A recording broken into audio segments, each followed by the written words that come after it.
Hey everybody, this is Truck coming your way. Jesus has risen, as always, and forevermore he remains alive. Sits on the right hand of God the Father Almighty, and waits to come back to see me and you. Whether he's going to judge us for righteousness or he's going to judge us for unrighteousness. Today I decided to make a video, a shooting tip video. Back in probably 1992, a friend of mine that I went to college with, he was my roommate, and we also went to Camden High School together. We went to the shooting range. I was actually shooting, I believe, my Glock. I had so many guns, I don't even remember. No, I had a 1911 Springfield Armor, yes. And basically, when we were there, he was watching the shooters. There's an elderly gentleman there from Camden, New Jersey. His name was Charles Gant.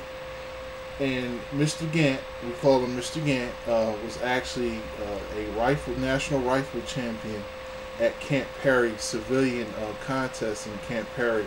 He's a black gentleman. I had a lot of respect for Mr. Gant. Unfortunately, Mr. Gant passed away not too long ago, maybe in 2008. Me and my buddy, you know, he took us, not only did he show us a little shooting tip that I'm going to show you, or practice tip that I'm going to show you right now, but he actually took us to his range in Pennsylvania. I forgot the name of the range, but I know it was one of those private ranges where it was open 24 hours and you actually had your own personal access card to actually access the range 24/7. Especially the indoor range. I think the night range was closed at night. I'm sorry, the rifle range was closed at night, but the indoor range was 24/7. And basically, what Mr. Gant was showing us was he was showing us how to practice at home without ammunition, without live fire. Now, what I did today, I know a lot of you guys. I have a Sig. This is my Sig P230 380 automatic. You know, I love this gun. It's basically my wife's gun. You know, this is my Uncle Ron. He passed away. Left it to me. And basically, I'm gonna clear this pistol first. What I'm making this video about is basically that first trigger pull. I know a lot of you guys have Ruger LCPs. You have the Kel Tec, and that first trigger pull is brutal. You know, and basically, Lord, I hammer for you. Basically, that first round is usually pretty inaccurate, especially not at the range, because you have time to basically look through your sights and just basically shoot. But you know, take your time to set up. But in real life, you know, that first trigger pull can pull your shot off to the right or to the left. So basically, I'm going to show you guys what Mr. Gant actually showed me and my buddy in the range. Now, what he showed us was you take a pencil with an eraser. This is actually a blue pencil. I had a nice darker pencil so you can see it better when I do this on a piece of paper here.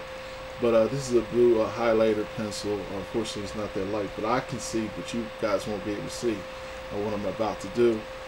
But you really don't need to, but I'll explain it in depth for you. Okay, so basically what you do is you clear your pistol, you know, you do your little safety check and everything like I already did, and you put the pencil down into the barrel. Now, that'll do is it'll allow, if you pull the trigger, it'll shoot the pencil out. Okay, so and actually help you save your firing pin, especially if you have a smaller caliber pistol. So what Mr. Gant showed us to do was he told us to stand up against the wall, because I'll usually shoot one-handed.